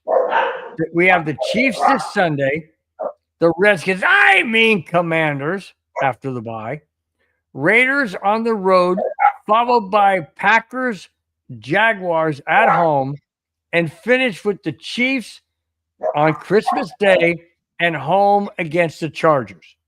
Of those games spent, who do we lose to if we lose to any of them? Well, come on. It's obvious. We're going to be losing on Christmas night in Kansas City. You really think the NFL, the National Favoritism League, is going to let the Chiefs lose at home on Christmas? No. You want to know what's going to happen? We'll be ahead. We're cruising. All of a sudden, some weird, strange call is going to happen. Casey gets the ball and wins by a field goal. It's going to happen. We talked about this, Bill, during the off season in the summertime, and we went through all the games, and I had said, hey, Clayton, how you doing? Clayton, hey, guys. Say, hey, what's up? He's going to tell everybody, hit that like button. He will. But there it is. Smash that like button and share, guys. Absolutely. So I had said, and I had made a bold prediction that we would go 14-3 this year. We went through every game. So far, I've only gotten 2 games wrong. I thought we would beat Indianapolis and lose to Philadelphia. Other than that, we're on target. The thing that is concerning for me is so far right now, teams with a 500 record or above, we're 1-2 against. We're 7-0 against teams with a below 500 record. So that's the thing. So going the rest of the way, I have us beating KC. I have us going to Washington and winning. I have us going to Las Vegas and winning. I have us beating Green Bay and Jacksonville at home, losing on Christmas Day against the Chefs, and then winning last week at home against the Chargers. I'm still on target for a 14-3 finish. Well, I cannot quite agree with that. I have us beating the Chiefs this Sunday, beating the Commanders in Washington, beating the Raiders on the road, followed by losing to the Packers at home. Really, the Eagles just took care of the Packers in Lambeau. I'm just saying that's my upset game. Beating the Jaguars, losing to the Chiefs on Christmas Day, and beating the Wagoners, which I call them the Chargers. I mean, they're known the Chargers. I call them the Wagoners because people jump on when they win and jump off of others. Anyways, at home to finish the season. So I have them going what? 2 more losses. That's 13 4. So and 4. I have 12-4. 13 and 4 games. Yeah. I'm sorry. Forgot. Jeez. Okay. you have a 15-3. No. What do you have? 14-3? Yeah, 14-3. By the way, 13-4. Read this. D-Bolai says, now I'm about to unsubscribe to every other stream. You guys is all I need on my off time. But question, do you guys stream every day? If not, what time? Hold on first. Hold on. Let me get past that first comment. I'm about to unsubscribe to every other stream because you guys is all I need on my off. Wow. Thank you, D-Bolai. Wow, D-Bolai. Okay, we do not stream every day, but we do every Friday. Every Friday, 5, 6, 7, and 8. Pacific, Mountain, Central, and Eastern time zone. 5, 6, 7, and 8. We will always be here. If not, we will tell you ahead of time if we're not going to be here. Like I mentioned, are we doing the Friday after Thanksgiving? We will let you guys know. We will not keep you in the dark. We will let you guys know. D-Bolai, you have made my night. You have made my night for sure. Thank you so much for your support. Absolutely. Totally appreciate it. Thank you so much. And D-Bolai, we do have the occasional special Monday shows. Wow. He wants to get his friends to subscribe. Thank you so much. Please. My goodness, man. My goodness, man. I'm speechless. I'm absolutely speechless. You guys in the chat are overwhelming. D-Bolai, what is your beer of choice? We're always curious about that. I'm a Kona, such as the name. I'm a Kona brewing guy. Bill oscillates between a few. What's your beer? I drink Bronco beer. No, I'm just kidding. Yeah. Mm. Uh, But this game this week is going to be the stepping stone to the rest of the season, because what is the biggest challenge is when we get to November and December, traditionally the Chiefs don't lose, traditionally. So that's why this is going to be a huge game for us coming up. all right, I'm gonna go back to what Clayton said a little bit earlier. It says Clayton said Bo Nix is gonna win this game for us with his legs and his arm. Let me ask you a quick question, Clayton, directly to you or anybody else in chat. Bo Nix's arm hasn't really been that accurate because of his feet. I don't mean his running ability. I mean his throwing ability with his feet positioning. He hasn't been accurate. So is it going to be his legs? And if it's his legs, how is that going to translate into his arm? It hasn't been consistent. So I'm just kind of wondering. I hope you're right, Clayton. I hope you're right. I just have major concerns when it comes to the Broncos offense. I think what has to happen, and I'm not going to say it right now because I'll say it at the very end when we talk about our predictions for the Chiefs Bronco game. But I have several things in relationship to what you said. So stay tuned to the end of the show. We will definitely get to that, I promise. All right. He's a Modelo guy. That's a good beer too. They don't use as much cornstarch or corn syrup. Ooh, Guinness. I love Guinness. Guinness is so good. Do you like, you don't like dark beer though, do you? Because I drink one and my stomach I get bloated right away. So I'm kind of on the Pilsners and the lagers. Love Guinness. The reason why I like Guinness, well, I'm half German, so I like the darker beers and more robust beers. I don't like a whole lot of IPAs. I've dabbled in them a couple of times. I'm not a fan of, but Guinness it's so smooth. It's creamy. It's the kind you want to sit back with a nice fireplace in your house, sitting back with your wife, just cuddling up next to you, drinking a nice. All right, I'm out of here. La la la la. Bronco E. Bill, Big E Bronco, what's happening? Big E Bronco, I haven't seen you in a while, dude. What is up, dude? Oh my gosh, glad you're in the chat, my friend. Glad to see you. Absolutely. Let's see. Anything else you want to hit before we get the next one? Let's go to the next topic. Right, here we go. Okay. Broncos odds of winning the playoffs. And this is interesting. The playoffs, you mean? Odds of making the playoffs. Okay? Percentage-wise. Not betting wise, just percentage-wise. The Denver Broncos are 8-2 and sitting atop the AFC West and currently second in the playoff bracket as of now. According to ESPN, their chances of winning the division are 44.6%. That's not even 50%. They're 8-2, and they're not even 50% of winning the AFC West. Why? Because you have the Chargers and the Chiefs right behind them. Hang on. Mm-hmm. Making the playoffs are 91.7%. So even if they don't win the division, ESPN's saying they're going to get in as a wild card. Okay. And the chances of making the Super Bowl are 12.2%.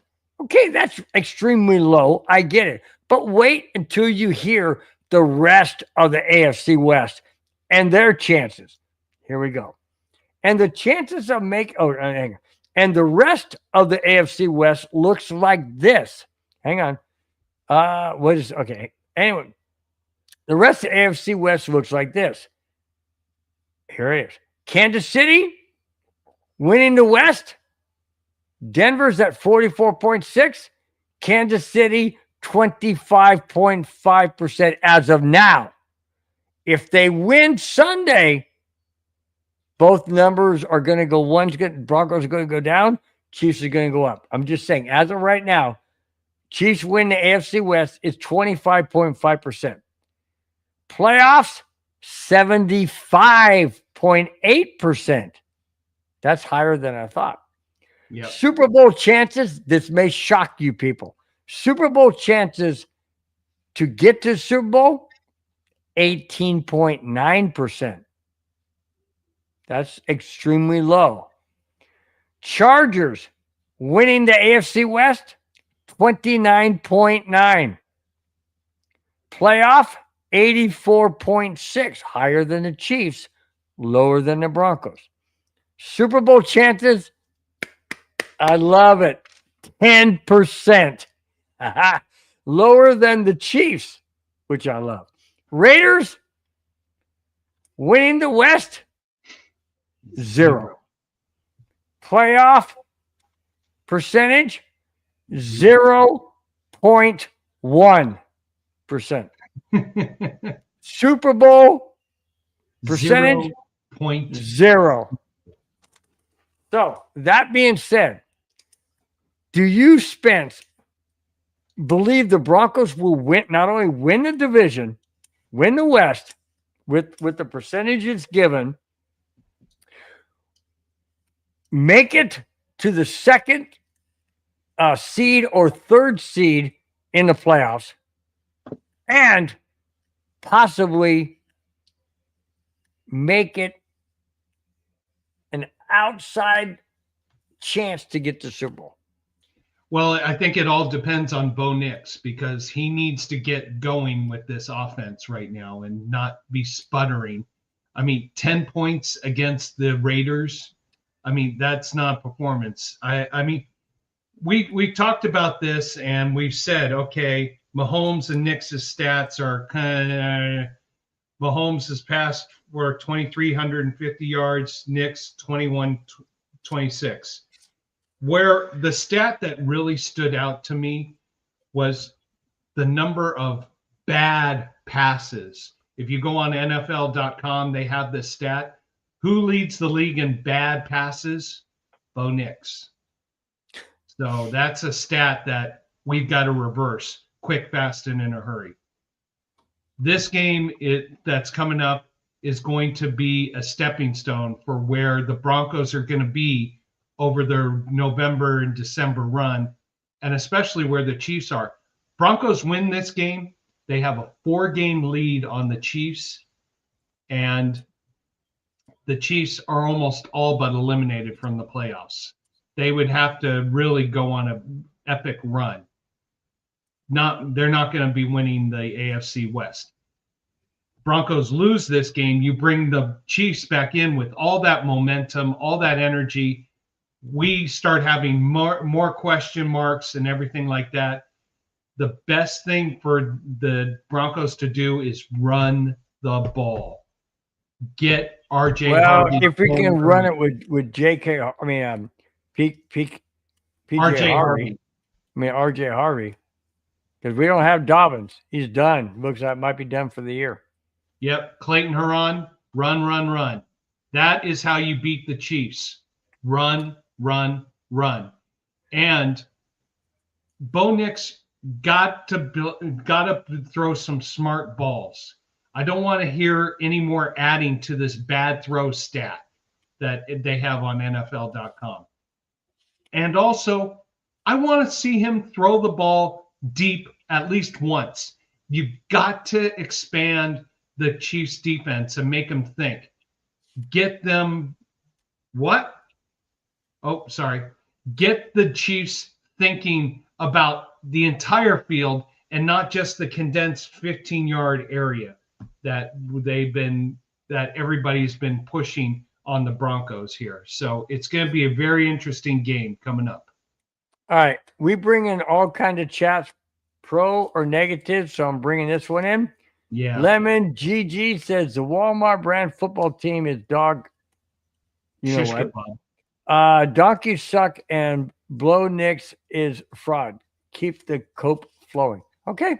Hey, you know what? I can't disagree right now. Because Bo Nix hasn't proven that he can be what he was last year.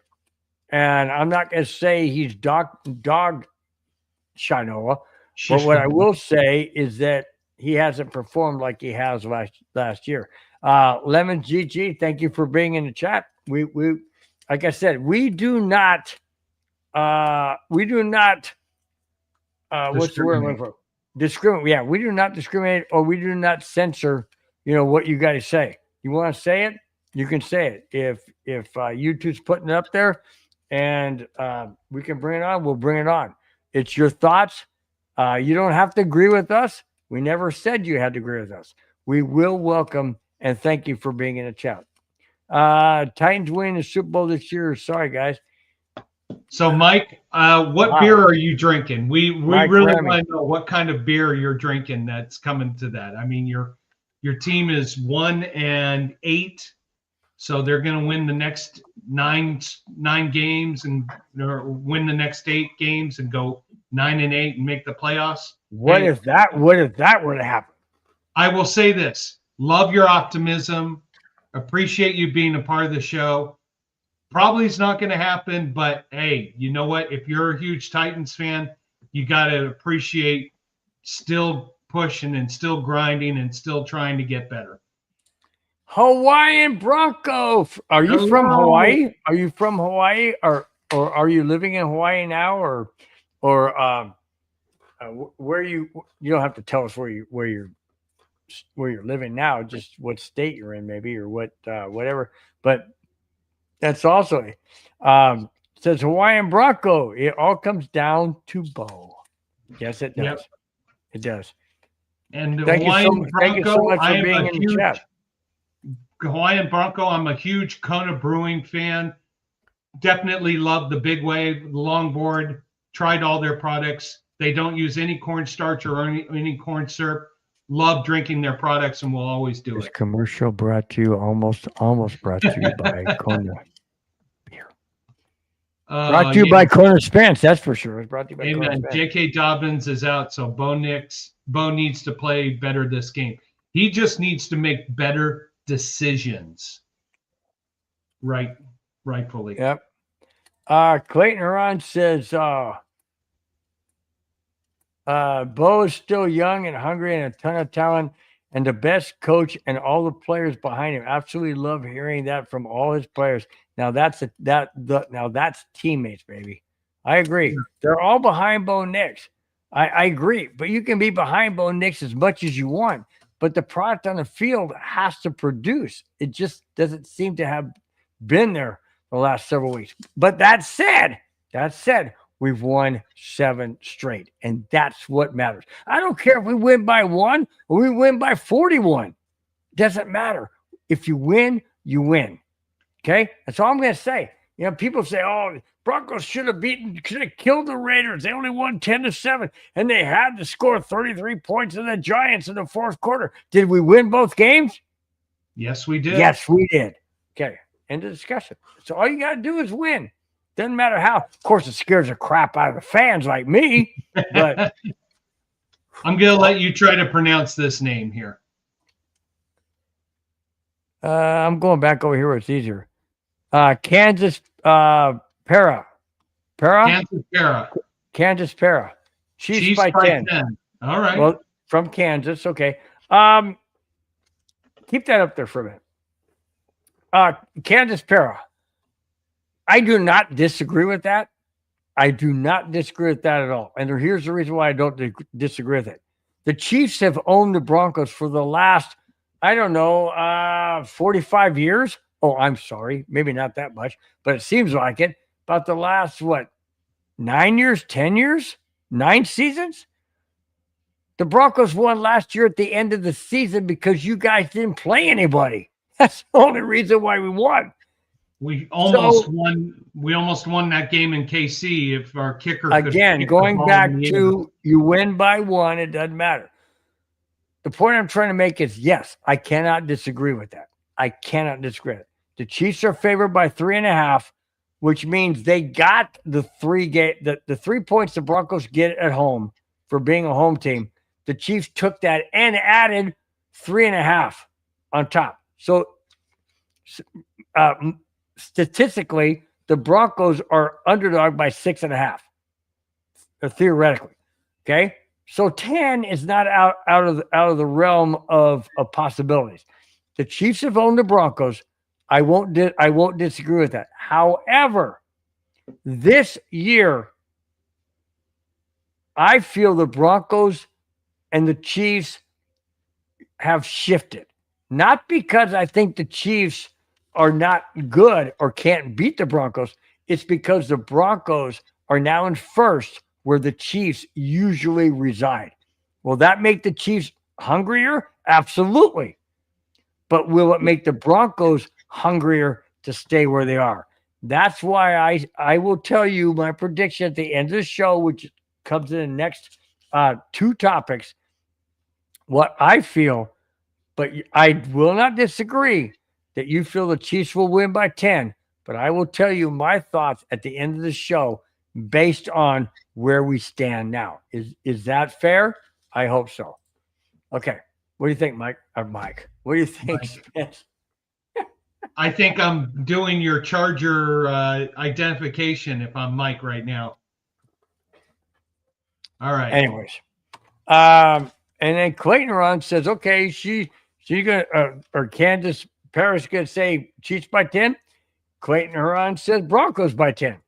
They go, we don't know. All we can do is be fans and cheer for our teams and hope for the best that our team wins, whatever game we're cheering for. So, and the Chiefs so far this year are 1-4 against teams with an above 500 record. They've lost to the Chargers, they lost to Philadelphia, they lost to Jacksonville, they lost to Buffalo. They did beat Detroit. So the Chiefs have had a tougher schedule of it so far this year. So that's probably why they're making the Chiefs the favorite, because they're more. We beat the Eagles. Yeah, I know we did. But we barely beat the Giants and we barely beat the Raiders. So there you go. All right. Like what everybody looks for in the show on Friday is the last two topics. And here they are. All right. Broncos quarterback Bo Nix will be facing the Chiefs. And even though he's not directly facing Patrick Mahomes, his stats are almost identical. Patrick Mahomes, Bo Nix. Here we go. Passing yards, Mahomes, 6,277 this year. Bo Nix, 5,901. Not this year, I'm sorry. Overall. Okay. 5,901. Passing touchdowns, Mahomes, 43. Bo Nix, 47. Interceptions, Mahomes 16, Bo Nix 20. Rushing yards, Mahomes 592, Nix 635. Rushing TDs, Mahomes 6, Nix 7. Bo Nix stats career against the Chiefs, however, is followed: 6 touchdowns, 0 interceptions, 81% completion, 138 passer rating. What I just read to you from the NFL stats, are the Broncos still 3.5 underdog with the stats of 6 touchdowns, 0 interceptions, 81% completion rating, 138 passer rating for Bo Nix against the Chiefs all time. What do you think, Spence? I think the reason that the Chiefs are the favorite is they're the AFC defending champion. They have the mojo that the Broncos need to take over. And the Broncos, honestly, offensively have not looked strong. The defense has been doing their job. The Broncos have had to come back in the fourth quarter too many times, and there's going to come a time where that bubble's going to burst. I still like that the fact that we had 10 days between our game with the Raiders and this game to get stuff organized, to figure out our problems. The stats that you read is over the past year and a half between Bo Nix and Mahomes.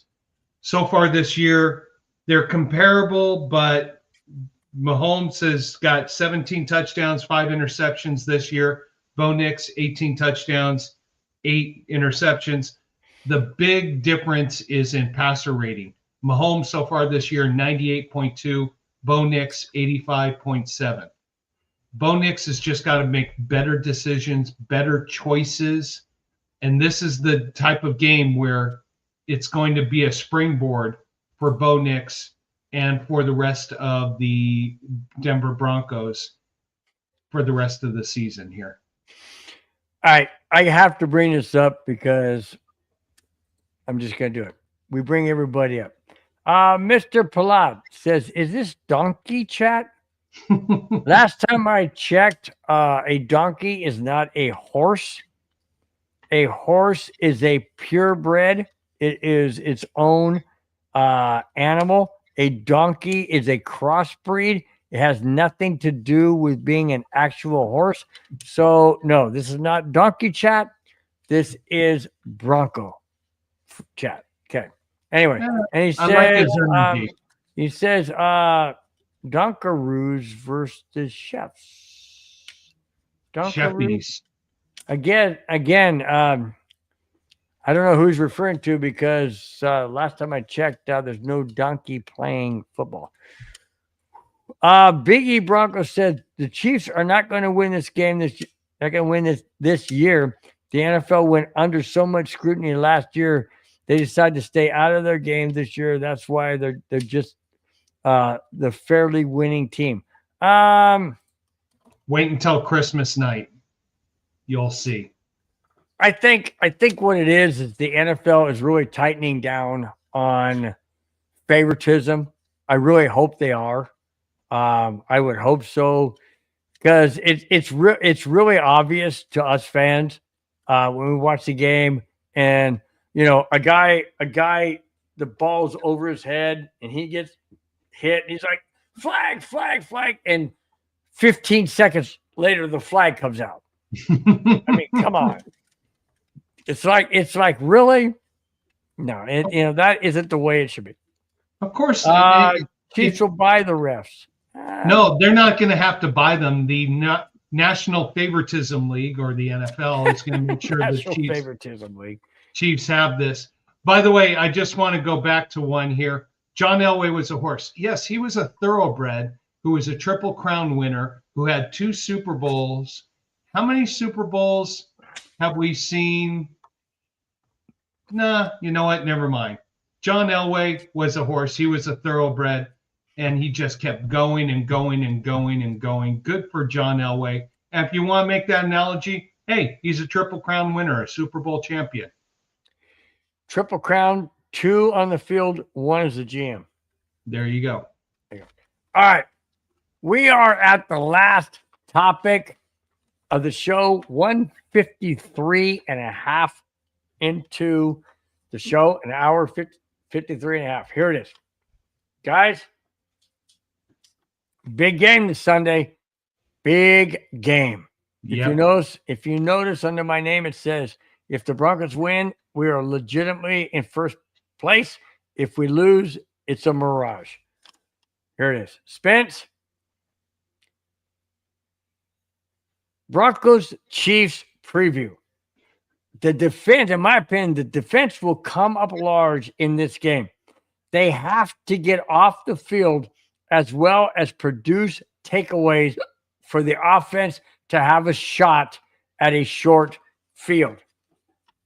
I will not give my prediction of the score until I get your comments. But before you do, is this game a playoff game for the Broncos? In essence, that it's a statement game, it's a playoff game, it's the emotional game, it's a home game, it's everything above. Or, I know you say this is a significant statement game. Yes, I know. What I'm asking is this their playoff game? Kind of like a championship game. Is this how they have to approach the game? Is it that big for them this season? It is, and it's a springboard game because you go and you beat the Chiefs. You now have all that momentum, everything that's been hanging over your head, The Chiefs are 9-time AFC West defending champions. You get that monkey off your back. You put yourself in a position to really put the Chiefs out of their misery for the rest of the season.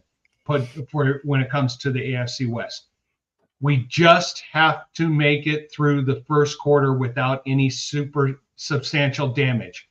I'm not saying coming out of the gate flying. Just get into a rhythm so that you're in the second, third, and fourth quarter and you're able to get going from there. The defense is going to be the name of the game here. Bo Nix has to look at opportunities and not try to go for the big gamble. Love him. If he's got one-on-one coverage, throw the ball deep. Franklin will get it. Mims will get it. Sutton will get it. We've got to not take big risks and increase those bad throw stats. Defense, you don't have PS2. You don't have Singleton. They have got to come up. My final score is Denver 23, Kansas City 21. It's going to be one of those nail-biter games that comes down to the end to a field goal one way or another. Denver comes out ahead. They're 9-2 and looking to a great bye week coming up where they're going to work more on their offense moving for the rest of the season. Okay, before I give my my score, I want to say this. Mr. Plaid says, can Colorado beat Cherry Creek High School? Yeah, I believe they played them in a scrimmage and they handed them, I don't know. I mean, Colorado, CU is been a mess lately. Been a mess. How do you get beat by 50-some points, dude? That's crazy, man. It's just nuts. My thoughts on the game is defense has to get off the field. They have to. They're not going to stop Kansas City. That's like trying to stop a train. You can slow it down, but you can't completely stop it. But you need to slow it down. Denver needs to stop Kansas City's Travis Kelce. I don't know if Taylor Swift's going to be in the house. Hopefully not, because we're going to see her like 90% of the time. Travis Kelce needs to be stopped. I don't know who's going to stop him because Singleton's not in there, which is good. I hate to say that. I know he's going through the cancer recovery and everything, but he couldn't cover my grandmother who's 97. So somebody has to cover Travis Kelce. You have to look out for the wide receivers. Patrick Mahomes likes to run. The Broncos defense has to be at their best. Absolutely has to bring their A game, period. Triple A game. They have to be on their best. Bo Nix has to quit trying to force passes into double coverage. Absolutely quit looking at double coverage. If you look at double coverage, that means somebody else is open. So open your eyes, dude. Move your head. See where the open receiver is. Don't take chances. The Broncos have to be methodical. Run the clock, run the ball. Hopefully, PJ Harvey can run the ball consistently. And we also have McLaughlin. So hopefully those two can run the ball and make an impact. If that doesn't happen, the Broncos are in trouble. We cannot have a shootout with Patrick Mahomes. That's not going to work. If the Broncos defense plays like the Broncos defense has in the past 7 wins, the Broncos will come out on top. I have the final score as this: Kansas City 24, Denver 26. Okay, good. I knew I threw out a scare there for you. I knew I did. But I thought about it, and I thought, you know what? I don't believe Denver's offense is going to score 26 points, but I do believe okay, let me rephrase that. I don't believe the Broncos are going to move down the field, 80 yards, 75 yards, 65 yards, and get scores. I think the defense has to put the Broncos in a position where they only have a short field like 45 yards or 55 yards or 35 yards because of a turnover to get points. that's how I think the Broncos are going to score. If they have to go 80, 90, 95 yards to score a touchdown, I don't see that happening based on the last 7 games that the Broncos play. Taking out or throwing out the game against the Cowboys because the Broncos look great on offense there. Taking that out, the other games, if the Broncos play the way they did in those other games, not going to happen. But that being said, I say 26-24 Denver this Sunday, and the Broncos make an absolute AFC West and AFC conference statement with the win over the Kansas City Chiefs. I like it. I like it. All right. Showing some love. Let's go Broncos guys. Hey, is that a new person? Yep, we got a lot of new people tonight. All right, let's bring them up real quick before we say goodbye. Tin Man for life. My seat level 5. My seat level 5th row, 35 yard. Wow, sweet. Level 5 up top. Or level 5. Oh, level 5. View. Yeah, best view where you can see the entire field. Pat's Antonio Nation. R says Pat Nation. That's okay. Patriot. I'll tell you, Patriots are looking good, man. Patriots looking good. No doubt about that. How about this one? What's that? Half hawk, half man? Half hawk, half man. Okay. Y'all got snow bunnies at the crib? Well, we're in Southern California. We got rain bunnies. Rain bunnies. Rain. Yep. Well, I don't know if I got heavy. I got the window closed. Silk Den, it's the bloomings off the rose of the Broncos as this fella hints at. To a point, you're right. You're right. People have figured out Bo Nix. They have. Let's just see what happens this Sunday. Let's see what happens the rest of the season. Okay? That's all we can go by. I said your live stream reached me in Ohio. All the best. Thank you so much. Ohio, love Ohio. What part of Ohio? Are you in Canton? Are you near Cincinnati? Just wondering. You don't have to say exactly. Just wondering. But that's cool. Man, I'm telling you what, Spence, this has been a fun night. Man, you ready to go and say hello and say thank you to everybody? That's a long laundry list here. I'm ready. Go for it, buddy. Go right down the chat and let's just enjoy. And thanks for everybody, all the newbies that have been in the chat. We love having you. Go for it. Amen. We'll start with the boss, Madungus. Thank you for your comments. My nephew, Dylan, thank you very much. He's probably playing video games right now. Snow Salt 777, thank you very much. Rexleen Ashwell from Australia. Hopefully you're having a good day. Good day, mate. In the afternoon. David Yonkin, thank you so much for your comments.